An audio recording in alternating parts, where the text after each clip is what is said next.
There's a fight over this food truck that's turning into this show of support in Uptown. If you've been to Uptown, you know what that halal food truck is like. It smells good for blocks. But then there's the curfew involved. There are a lot of factors playing into this story, Myles. Get us caught up here. What do you know? I mean, yeah, there's a lot to go with this one, Jane. I just actually had something from the halal truck, so Ooh, it was, yeah. What'd you have, first of all? I had a chicken gyro. Nice. It was, oh my Excellent, gosh. excellent. And of course, I had to put the white sauce on there. And I'm like, all right, I had to make sure I got my lactates, got all that. So I'm like, we're good. We're in good shape. I'm like, I don't want to eat during work, but that one I was like, I had to. I had to. All right, good. Shout out for the chicken gyro. Exactly. Yum. So, but yeah, we've obviously, most of us, obviously, if you've been in the Charlotte, you've experienced this food truck, you know where it's at. They're not just in Uptown, they're really kind of throughout pieces and pockets of our community. And so obviously there's this huge debate on the impact that it has in Uptown with this curfew.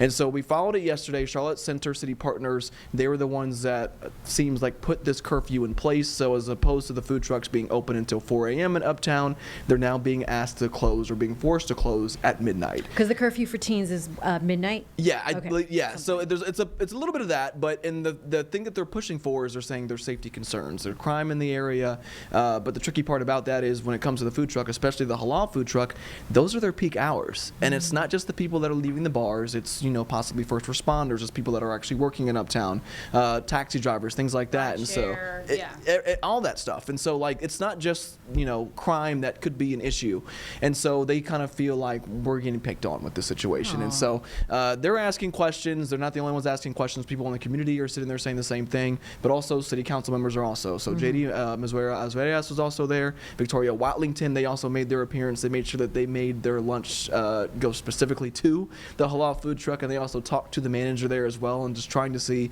what other factors they can do to try to help during this process outside of asking for the answers and information.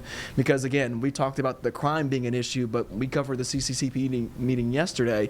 CMPD said that crime rates are down in Uptown, and so especially violent crime. And so if the numbers are trending down, the curfew's still intact, when are we going to get an answer to this? Because it's impacting their business. We see Halal's food truck as a local business, as a small business, and they're getting cut by 40% with these changes. 40%, and so wow.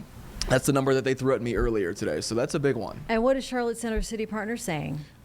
They said that this was a temporary move. They pointed at the data that says that the crime rates were the issue, and so they wanted to put it that. But council members that we talked to, again, JD, are like, data's not showing up. So they're asking questions. Malcolm Graham was the person that actually asked the question about the curfew in the meeting yesterday. They're trying to get some type of communication, some type of transparency from them, from CMPD, but also, again, that's from council members. And so hopefully getting on the same page that's not necessarily harming businesses that rely on those hours to keep themselves with the lights on, really. Yeah, so there is obviously a disconnect with the information and what leads to the other. What happens moving forward? The conversation continues. Obviously, this is the first step. Is obviously we're seeing that city officials are asking the same question, trying to connect those dots. I think we'll see more of these conversations coming up in the next meeting. I will also mention this. We got to see one of the managers there. Alexandra talked to him yesterday, or last week. Weiss, mayor, he's the manager for the food truck there, and he showed us a petition of people that signed up that want to keep the food truck open.